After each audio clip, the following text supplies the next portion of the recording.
Hello friends, आप सभी का पुनः स्वागत है आपके इस YouTube platform home science classes with Mohini ma'am में। तो जैसा कि आप सभी जानते हो, हम आपको लगातार कोई ना कोई वैकेंसी के विषय में या फिर जो भी आपके डाउटफुल क्वेश्चंस होते हैं उस पर वीडियोस आपको देते रहते हैं। बहुत से बच्चे हमें ये भी कमेंट करते हैं, मैम आप कमेंट का आंसर नहीं करती हैं। तो आपको बता दूं, ऐसा नहीं है मैं कमेंट का आंसर नहीं करती हूँ। चांस की बात हो सकती है आपके कमेंट का आंसर आपको नहीं मिलता है, लेकिन हाँ ये बात है कि कमेंट ही इतने होते हैं कि मैं अगर दो तीन मतलब कहते हैं ना, दो तीन लोगों को सिर्फ आंसर देने के लिए ही रख दूं तो वो भी कम पड़ जाएंगे। तो आप खुद समझो, 24 घंटे आपके पास है, हमारे पास है, इसलिए मैं वीडियो के माध्यम से A to Z जानकारी देने की कोशिश करती हूँ। लेकिन आप लोग जो हैं, बहुत से लोग वीडियो पूरा नहीं देखते हैं, ठीक है, और कमेंट उनके पहले ही स्टार्ट हो जाते हैं। तो दूसरी बात, आज जो हम विशेष चर्चा करने वाले हैं, आप लोग अक्सर कमेंट करते हो कि मैम हम कुछ जॉब ऐसी करना चाहते हैं जिससे हमारी पढ़ाई भी चलती रहे और हमारा आसपास में हो, हमें ज़्यादा दूर जाना आना ना पड़े, और मतलब हमारे काम भी होते रहे सारे, और हमें हमारे पास कुछ अर्निंग सोर्स भी थोड़ा सा हो जाए। तो अभी इस वीडियो के माध्यम से हम कुछ ऐसी ही वैकेंसी की चर्चा करने वाले हैं जिसमें आपको आपके घर के आसपास ही जॉब मिलेगी और आपको कहीं आना जाना नहीं पड़ेगा, और आपका मतलब काम भी चलता रहेगा। आपको 2 से 4 घंटे जाना है, काम करना है, करीब 4 घंटे का समय आपको इसमें देना होगा, और उसके बाद आप अपनी पढ़ाई भी कर सकते हैं, आप जो भी कर सकते हैं, घर की जिम्मेदारियां हैं वो भी निभा सकते हैं। दूर भी नहीं जाना पड़ेगा, इसमें कोई एग्ज़ाम नहीं है, कोई फ़ीस नहीं है, कोई भी टेंशन आपकी नहीं है, ठीक है। तो चलो हम स्टार्ट करते हैं इस वीडियो को। तो सबसे पहले हमें सर्च करना है यहाँ पर यूपी आंगनबाड़ी भर्ती को यूपी आंगनबाड़ी भर्ती .in करके डालना है, या सीधे डालोगे तो भी आ जाएगा। तो हमें ये वाला पेज क्लिक करना है, यहाँ पर पहला ही वाला जो पेज दिख रहा है यूपी आंगनबाड़ी, इसी को क्लिक कर देना है, ठीक है। अब आप देख पा रहे होंगे इसमें, और मैं A to Z चर्चा, आपके क्वेश्चन है कुछ, उसकी भी चर्चा यहाँ पर कर लेती हूँ। क्वेश्चन आपके क्या है ज़्यादातर की, जैसे इनकम सर्टिफिकेट किसके नाम का बनेगा, ठीक है, ये कमेंट था आपका। एंड बहुत से लोगों के मन में ये डाउट है कि इसमें सिर्फ जो तलाकशुदा महिलाएं हैं या विडोज़ हैं, खाली वही आवेदन कर पाएंगे, ठीक है, और कोई नहीं कर सकता आवेदन। तो अभी हम इस पर A to Z चर्चा करेंगे, आप बने रहिएगा, पूरा हम आपको समझा देंगे, और जितनी नई वैकेंसी आई हैं उनकी भी चर्चा कर लेंगे। क्योंकि आज है, देखो 19 तारीख है, आपको दिखा दूँ, आज भी बहुत कुछ वैकेंसी आई हैं। देख रहे होंगे आप, ये 19 को आज श्रावस्ती का आया है, सुल्तानपुर का आया है, और मतलब जो कल के आए, कल भी हमने आंगनबाड़ी पे कोई वीडियो नहीं बनाई थी, तो हम उनकी भी चर्चा कर लेंगे, ठीक है। दूसरा आपका कमेंट आता है कि मैम मैं अपने ज़िले की वैकेंसी कहाँ देखूँ, ठीक है, अपने वार्ड की सीट कहाँ देखूँ। तो आपको एक चीज़ बताऊँ, देखो मैं सुल्तानपुर का खोल के बता रही हूँ, अभी एक का उदाहरण देना है ना मुझे, तो मैं लास्ट में अभी आया सुल्तानपुर, इसका खोल के बता रही हूँ, ठीक है। तो ये वाला जो इधर साइड की वैकेंसी है, ये सहायिका की है, और इस साइड में कार्यकर्त्री की है।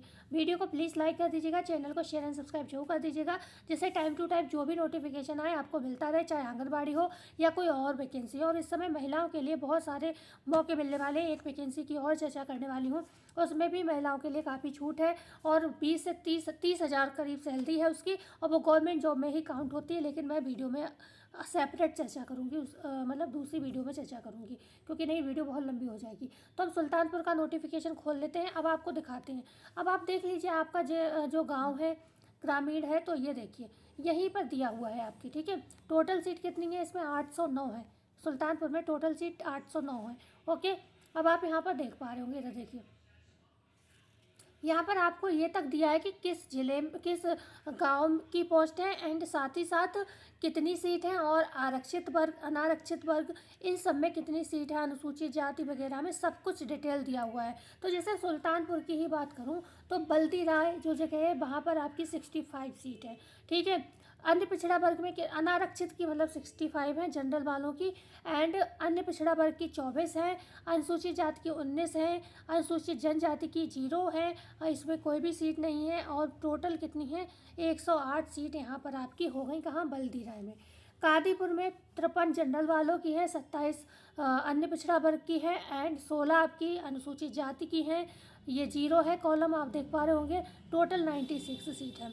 अब आप लोग ले लीजिए स्क्रीनशॉट अपने गांव का, अपने वार्ड का, आप इसमें देख लीजिए, यहाँ से आप ले लीजिए स्क्रीनशॉट। मैं और ऊपर कर दे रही हूँ जिससे सारा दिख जाए, ठीक है, क्योंकि मैं एक एक पढ़ूंगी तो किसका समय बर्बाद होगा, आपका सबसे ज़्यादा, मेरा तो ये काम है, मेरा तो वीडियो जितना लंबा होगा मेरा फ़ायदा हो जाएगा, लेकिन आपका समय बर्बाद होगा। क्योंकि अब मान लो आप रहने वाले हो दूबेपुर का, आपको जयसिंहपुर, भदैया, मोतिंगपुर ये बेवजह पढ़ने पड़ रहे हैं, और ऐसे में क्या है, जब आपको टाइम मिले आप अपना देख लेना। ठीक है, 809 टोटल सीट हैं। बात आती है क्या इसमें विधवा लोग हैं वही आवेदन कर सकते हैं या फिर तलाकशुदा लोग ही आवेदन कर सकते हैं? तो ऐसा बिल्कुल नहीं है, आवेदन सब कर सकते हैं, लेकिन वरीयता उन लोगों को दी जाएगी। मान लो, अब एक चीज़ बताओ, किसी ज़िले में मान लो 50 सीट है, किसी गांव में 50 सीट है, गांव में तो नहीं होगी, एक मतलब उस एक वार्ड में, एरिया में जो है 50 सीट है। ठीक है, जैसे मान लो कोई कस्बा है तो उसके आसपास कई गांव आते हैं। ठीक है, तो मान लो उसमें 50-60 सीट है, तो ऊपर वाले ने क्या इतनी ज़्यादा लोगों पे समस्याएं पैदा की हैं कि सारी लोग विडो होंगे, ऐसा तो नहीं है ना। तो जो विडो होंगे उनको विशेष छूट दी जाएगी, बकाया और लोग भी आवेदन कर सकते हैं। ठीक है ना, ऐसा नहीं है, पहले उन लोगों को रखा जाएगा, उसके बाद जो है आपका सीट बचती है या नहीं होते हैं वो लोग तो आपको रखा जाएगा। ये नहीं है इसका मतलब कि विडो है या वो है तो आप आवेदन ही ना करें। मेरे पास ऐसे कमेंट आए कि मैम इसमें तो खाली विडोस लोग कर सकते हैं या फिर मतलब जो लोग तलाकशुदा हैं उन लोगों के लिए है ये सीट। तो ऐसा नहीं है, भरना आप सब भर सकते हो फॉर्म, लेकिन किसी जगह है एक दो तो पहले उन्हें लिया जाएगा, उसके बाद आपका होगा मेरिट के आधार पर। ठीक है, उन लोगों को छूट दी जाएगी, बस इतना समझ जाओ। ठीक है, और बकाया एज आप जानते हो 18 से 35 है। इनकम सर्टिफिकेट किसके नाम का बनेगा? इनकम सर्टिफिकेट हमेशा जो कमाने वाला होता है मुख्य उसी की आय लिखी जाती है। ठीक है, उसकी आय क्या है आपको वही लिखनी है। ठीक है, दूसरी बात करें तो अब कहो कि नाम से किसका बनेगा, तो चाहिए तो आपको ना, तो नाम उसमें आपका भी पड़ेगा। ठीक है, जो प्रार्थनी है नाम उसका भी पड़ेगा, लेकिन मालिक कौन है उसका भी उसमें हिंट दिया जाएगा। और उसी के ये देखो, इसमें आपको टेंशन लेना नहीं है, आप जहाँ भी आए, तहसील में बनता हो, कचहरी बनता हो, कैफ़े से तो नहीं बनेगा जहाँ तक इन्हीं किसी जगह से बनेगा, या फिर ऑथराइज्ड जो कैफ़े होगा, कुछ जो ये काम करते हैं वो लोग बना सकते हैं। तो वहाँ पर आपको नहीं बताना है कि हमें इनकम सर्टिफिकेट बनवाना है अपना, तो वो खुद ही बता देंगे आपको कि आपके नाम का बनेगा या आपके घर वालों के नाम का बनेगा। पहली बात तो मुखिया के नाम, मुखिया को का नाम तो उसमें देना ही पड़ेगा, क्योंकि कमाने वाला तो वही होगा। ठीक है, और मुखिया, लेकिन ऐसा नहीं है कि आपका नाम नहीं पड़ेगा, वो सर्टिफिकेट में नाम आपका भी आएगा। तो ये चीज़ें तो आप उन लोगों से कहेंगे वो खुद ही बना के दे देंगे। ठीक है, बकाया आप ये देख लो कि कितने तक का बनवाना है आपको, उसमें ये भी हो जाता है, वो खुद ही बता देते हैं सारी चीज़ें बनाने वाले कि आपको कितना मतलब कितने का बनवाना चाहिए जिससे आपको लाभ मिले। वो अपने मोटे तौर पे आपको बता देंगे, आप उसी आधार पर कल अपना बनवा लेना, उसमें इतना टेंशन लेने वाली बात कोई है नहीं। ठीक है, ये क्वेश्चन मुझे थोड़ा अलग लगा तो मैंने सोचा आंसर तो दे ही दूँ, बकाया इसमें है कुछ नहीं। तो आपको पता चल गया सुल्तानपुर में कितने 809 सीट है सहायिका की। ठीक है, अब बात करते हैं हम आगे। लास्ट डेट आवेदन की मैं अभी बता दूंगी आपको, लास्ट डेट है इसकी आवेदन की 10 जो है यहाँ पर जनवरी 10 दिसंबर, सॉरी अभी तो नवंबर चल रहा है, 10 दिसंबर। ठीक है, 10 दिसंबर आज ही आया 19 तारीख को। अब हम खोलते हैं किसका, श्रावस्ती का। ठीक है,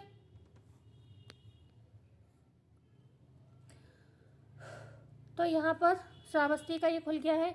यहाँ देखिए 399 सीटें कम है थोड़ी, 399 सीट है आपकी यहाँ पर। और आप इसका मैं पढ़ दे रही हूँ, थोड़ी ही सीटें, ज़्यादा नहीं है। गिलौला में बात करें कितनी है, एक रिक्त पदों की संख्या है। ठीक है, कारकत्री की मतलब दोनों का साथ ही यहाँ पर, कारकत्री और सहायिका दोनों का साथ में आया है।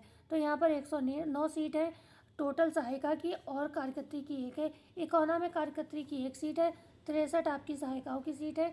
हरिहर पुरानी में 3 सीट है आपकी कार्यकर्त्री की, और 97 सीट है सहायिका की। अब जैसे ये है कार्यकर्त्री वाला, तो यहाँ पर जाहिर सी बात है अब एक ही सीट है, तो अगर कोई विडो होगी या कोई वैसी व्यक्ति होगी तो उसको ही मिलेगी ये, क्योंकि भाई अब एक ही सीट है तो वो किसे दी जाएगी, वो ऐसे ही व्यक्ति को दी जाएगी, है ना। तो सिरसिया में बात करें तो 5 सीटें हैं, जिसमें 60 सहायिकाओं की हैं और 5 सीटें जो है कार्यकर्त्री की हैं। जमनोहा में 4 सीटें कार्यकर्त्री की हैं, 64 सहायिका की हैं। शहर में 2 सीटें कार्यकर्त्री की हैं और 6 जो है सहायिका की। टोटल 399 सहायिका की सीट है और 16 कार्यकर्त्री की सीट है। ठीक है, तो ये हो गई लास्ट डेट, आपको हम आगे बता देते हैं, और कंडीशन सेम ही रहेगी जो हम आपको पहले भी बता चुके हैं। ठीक है, हाँ, इसमें कम से कम योग्यता आपकी कितनी है, 12th है, मतलब 12th तो होगा तभी आप आवेदन कर पाओगे। उसके बाद कुछ लोग हमसे जैसे डिप्लोमा वगैरह जिन लोगों के पास है, वो लोग कह रहे थे कि हम फॉर्म में ये सब लगा दें तो हमें कुछ बेनिफिट होगा। तो मैं बता दूं, देखो इसमें योग्यता जो है एमए परास्नातक जो है अधिकतम मांगी गई है। मतलब अगर आपने 12th किया है तो आप आवेदन तो कर सकते हो, लेकिन बीए और एमए किसी ने किया है तो उसको भी वरीयता दी जाएगी, ठीक है ना। मतलब उसको थोड़ा वेटेज मिलेगा इसका, चाहे 2 नंबर एक्स्ट्रा, दो नंबर दिए दिए जाएँ, 2 बीए के प्लस 2 एमए के, 4 नंबर बहुत होते हैं किसी भी नौकरी में, एक एक नंबर से व्यक्ति रह जाता है, ठीक है। तो इस तरीके से वेटेज मिलेगा, हो सकता है ज़्यादा नंबर का भी हो। पहले ज़्यादातर यही होता था कि एक डिग्री का 2 नंबर मिलता था, ठीक है। तो मैं पहले के आधार पर बता रही हूँ, अब ये नया भर्ती है तो नए के हिसाब से पता चलेगा जब ये होगा तब। अभी तो आवेदन ही चल रहे हैं। मेरी तबीयत जो है ऐसी हो गई है कि मैं ज़्यादा देर बोल नहीं पाती हूँ, कुछ नहीं कर पाती हूँ, मेरा गला बैठ रहा है बोलने में। तो आप देख पा रहे होंगे यहाँ पर श्रावस्ती में लास्ट डेट जो है आपकी 9 दिसंबर है। 9 दिसंबर। जिन लोगों की लगता है ना, मैं अपनी तारीफ़ नहीं कर रही हूँ पर एक चीज़ कह रही हूँ, जिन लोगों की लगता है कि पढ़ना लिखना ये सब चीज़ें बेकार की चीज़ें हैं, तो मैं उन्हें बता दूँ कि ऐसा नहीं है। ज़िंदगी में आपको काम ज़रूर आएगी कभी ना कभी, अभी आपको लग रहा है लेकिन ज़रूर काम में आएगी। छोटी है, कुछ लोगों की लग रहा होगा अरे ये नौकरी बहुत छोटी है। एक कभी कभी जीवन में ऐसे समय आते हैं ना, ये 3-4 हज़ार रुपये भी बहुत बड़ा काम कर देते हैं, ठीक है। तो इस समय अगर आप महानता ना दिखा के इसे आवेदन कर लीजिएगा मेरे हिसाब से, ठीक है। तो आगे बात करते हैं ये कौशाम्बी की। मैं कहना कुछ और चाह रही थी पर अभी मैं मूड में नहीं हूँ, तबीयत सही नहीं है मेरी। तो यहाँ पर जो है आपकी 9 तारीख लास्ट डेट है किसकी, कौशाम्बी की, आवेदन की 9 दिसंबर। इसमें देख लेते हैं कितनी सीट है टोटल, और जो ऊपर की है वो मैं टोटल चर्चा नहीं करूँगी, आपको सिर्फ लास्ट डेट बताऊँगी क्योंकि ऑलरेडी उस पर वीडियो बन चुकी हैं। तो यहाँ पर 739 सीट है टोटल सहायिका की, ठीक है। और ये आप अपना स्क्रीनशॉट ले लें क्योंकि आप मेरी स्थिति देख पा रहे हैं, मैं बोल नहीं पा रही हूँ ज़्यादा, इसीलिए आज वीडियो इतना डिले हुआ है कि मैं हिम्मत नहीं जुटा पा रही थी। काम करके थक गई थी इतना ज़्यादा कि मेरी, जब से मुझे ये बुखार आया, डेंगू मलेरिया वो सब हुआ, तब से मैं बता नहीं सकती मेरी क्या स्थिति से मैं गुजर रही हूँ। पढ़ना लिखना तो सब बेकार ही हो गया मेरे लिए, ठीक है। यहाँ पर यह है सिद्धार्थनगर की, सिद्धार्थनगर की लास्ट डेट अभी बताएंगे हम आपको, 17 सितंबर 2025 निगत किया। एक सेकेंड, टोटल देख लो पहले, 1151, ठीक है।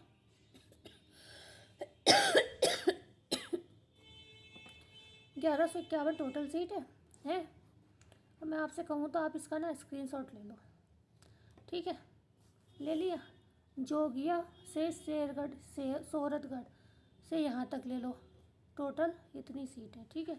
1151 है, बकाया सब चीज़ें सेम है। और लास्ट डेट जो है सिद्धार्थनगर की कितनी है, 7 दिसंबर आपकी लास्ट डेट है, ठीक है, आवेदन की। बरेली का बताती हूँ भाई, हमारे शहर का है ये, बरेली में 705। अब आप लोग कमेंट करेंगे मैम आप आवेदन कर रही हैं, करेंगी तो क्या जवाब दूँ मैं आप लोगों को, मैं तो नहीं कर पाऊँगी भैया, क्योंकि हमारे घर वाले में भेजेंगे ही नहीं नौकरी करने, उन लोगों की नाक कट जाएगी। तो यहाँ पर 705 है यहाँ पर सीट, ओके, ध्यान रखिएगा। और यहाँ पर आप स्क्रीनशॉट ले लीजिए, कोई भी अन्यथा मत लेना मेरी किसी बात को, मजाक चल रहा है यहाँ पर थोड़ा सा, ठीक है। 750 टोटल सीट, आई होप आपने स्क्रीनशॉट ले लिया होगा, ओके। 8 तारीख जो है बरेली में लास्ट डेट है आवेदन की, 8 दिसंबर। जालौन का देख लो भाई जल्दी जल्दी। तो इस तरीके से आप अपने वार्ड का देख लें, आप किस वार्ड के रहने वाले हैं, ओके। तो यहाँ पर 401 सीट है। लास्ट डेट जालौन की क्या है, 8 तारीख, 8 दिसंबर इसकी भी लास्ट डेट है। मुजफ्फरनगर की नहीं बताई ना मैंने अभी, ये 2 दिन में वीडियो, आंगनबाड़ी पे मैंने 2 दिन से वीडियो नहीं बनाया। 254 आप लोगों ने शेयर वेयर नहीं किया ज़्यादा, तो मैंने सोचा बच्चों को ये नौकरी पसंद नहीं आ रही है, इसलिए इससे ज़्यादा तो व्यू उस पर चला जाता है मेरी जो और वीडियोज़ होती हैं, ठीक है। तो आप देख पा रहे होगे टोटल सीट पूरे यूपी में 69 से ऊपर है, 69,000 से 1000 प्लस, मतलब 59,206, ठीक है। 69,206 सीट है टोटल, और उसमें आप अपने अपने ज़िले में अपने वार्ड में देख लें, ठीक है, कितनी है। तो 254 हो गई ये, कहाँ पर, मुजफ्फरनगर में। लास्ट डेट मुजफ्फरनगर की 8 तारीख है, ठीक है। 17 तारीख की तक की जितनी वैकेंसी वो बताऊंगी, बकाया तो मैं बता चुकी हूँ। हरदोई में देख लीजिए सहायिका के कितने पद हैं, ये देखिए यहाँ से आप देखिए अहिरोरी से, ठीक है, स्क्रीनशॉट ले लिया आपने। टोडरपुर तक 1180 सीट है, काफ़ी अच्छी सीट है, ठीक है। कहाँ पर? आपके शाहजहाँपुर, हरदोई में, ओके। तो यहाँ पर 7 तारीख लास्ट डेट है आवेदन की। तो आई होप ये वीडियो आपके अच्छा, जल्दी जल्दी हम चर्चा कर लेते हैं। बलिया की लास्ट डेट क्या है देखो, 5 दिसंबर। मुरादाबाद की लास्ट डेट है 6 दिसंबर। आगे बात करते हैं, चित्रकूट की लास्ट डेट है 6 दिसंबर, चित्रकूट की भी 6 दिसंबर है, ठीक है। और बात करते हैं फतेहपुर की, ये भी, इसकी भी 7 तारीख लास्ट डेट है, 7 दिसंबर। कन्नौज की भी है 5 दिसंबर। और बाराबंकी की जो है 5 दिसंबर है। और कुशीनगर की 3 दिसंबर है। बांदा की 11 दिसंबर है, 11 दिसंबर बांदा की है। शाहजहाँपुर की 5 दिसंबर है। आगे बात करते हैं आंगनवाड़ी सहायिका भर्ती, कहाँ की? बहराइच की 6 दिसंबर लास्ट डेट है। और कानपुर नगर की क्या है? 6 दिसंबर। सहारनपुर की 5 दिसंबर। मैनपुरी की 6 दिसंबर। और मऊ की 4 दिसंबर है। जौनपुर की 4 दिसंबर है। बुलंदशहर की 4 दिसंबर। मिर्ज़ापुर की 6 दिसंबर है। संभल की 6 दिसंबर। फर्रुखाबाद की 4 दिसंबर है। आगरा की 3 दिसंबर है। रामपुर की 5 दिसंबर है। महाराजगंज की 6 दिसंबर है। सोनभद्र की 6 दिसंबर। वाराणसी की 6 दिसंबर। मेरठ की 3 दिसंबर है। आजमगढ़ की 5 दिसंबर। और भदोही की है 5 दिसंबर। झांसी की 3 दिसंबर। गोरखपुर की है 3 दिसंबर। गोंडा की भी जो है क्या है 3 दिसंबर। और चंदौली की 3 दिसंबर है। पीलीभीत की 3 दिसंबर। अलीगढ़ की 3 दिसंबर। अम्बेडकर नगर की 2 दिसंबर। मथुरा की 3 दिसंबर। महोबा की 2 दिसंबर। हापुड़ की 27 दिसंबर। गौतम बुद्ध नगर की 3 दिसंबर। बागपत की 1 दिसंबर। एटा की 2 दिसंबर। औरैया की 2 दिसंबर। बिजनौर की 5 दिसंबर। बस्ती की 2 दिसंबर। गाज़ियाबाद की 2 दिसंबर। देवरिया की 1 दिसंबर। प्रतापगढ़ की 5 दिसंबर। लखीमपुर खीरी की 1 दिसंबर। सीतापुर की 1 दिसंबर। शामली की 1 दिसंबर। ललितपुर की 1 दिसंबर। तो आपकी ये सहायिका की जो है सब मैंने बता दी है। आप बात कर लेते हैं कार्यकर्त्री की। कार्यकर्त्री में भी हम सिर्फ लास्ट डेट देखेंगे, ठीक है। तो कार्यकर्त्री में फर्रुखाबाद की जो है लास्ट डेट क्या है 8 तारीख है। अब आपको जैसे मान लो, पहली बात तो शायद मैं इस पर वीडियो बना चुकी हूँ क्योंकि ये 17 तारीख को आई थी, 18-19 शायद मैंने 17 को ही इस पर वीडियो बना दी थी दोपहर में, तो वो वीडियो देख लीजिएगा। नहीं तो आप क्या करना है, व्यू स्पेशल ऑफिशियल को नोटिस पर इस पर क्लिक करोगे तो इसका पूरा नोटिफिकेशन खुल जाएगा, तो आप खुद देख लेना। मैं सिर्फ लास्ट डेट बता रही हूँ आपको। फर्रुखाबाद की है 8 दिसंबर। बस्ती की 8 दिसंबर। सोनभद्र की 8 दिसंबर है। चित्रकूट की 6 दिसंबर। मऊ की 6 दिसंबर। बरेली की है कार्यकर्त्री है इधर की, ठीक है। इधर सहायिका मैंने बता दी, कार्यकर्त्री बरेली कार्यकर्त्री 5 दिसंबर। आगरा की 3 दिसंबर। बुलंदशहर की 4 दिसंबर। संभल की 6 दिसंबर है। बलरामपुर की 3 दिसंबर है। चंदौली की जो है आपकी 3 दिसंबर है। अम्बेडकर नगर की 2 दिसंबर है। गौतम बुद्ध नगर 3 दिसंबर। महोबा 2 दिसंबर। गाज़ियाबाद 2 दिसंबर। लखीमपुर खीरी 1 दिसंबर। सीतापुर 1 दिसंबर। बागपत 30 नवंबर। देवरिया 30 नवंबर। एंड गोंडा 28 जो है नवंबर। एंड औरैया आपकी है 27 नवंबर। सिद्धार्थनगर 24 नवंबर है। एंड प्रतापगढ़ 28 नवंबर। ललितपुर 27 नवंबर। अमरोहा 25 नवंबर। हापुड़ आपकी हो गई 20 नवंबर, ठीक है। तो ये थी आपकी टोटल सारी वैकेंसी की चर्चा। आई होप ये वीडियो आपके काम की रही होगी, ठीक है। वीडियो को प्लीज़ लाइक करिएगा, चैनल को शेयर सब्सक्राइब करिएगा। मिलते हैं कल नई वीडियो में नई जानकारी के साथ। जब तक के लिए धन्यवाद। आज मुझे फिर फीवर आएगा, शरीर टूट रहा है, मुझे ऐसा लग रहा है।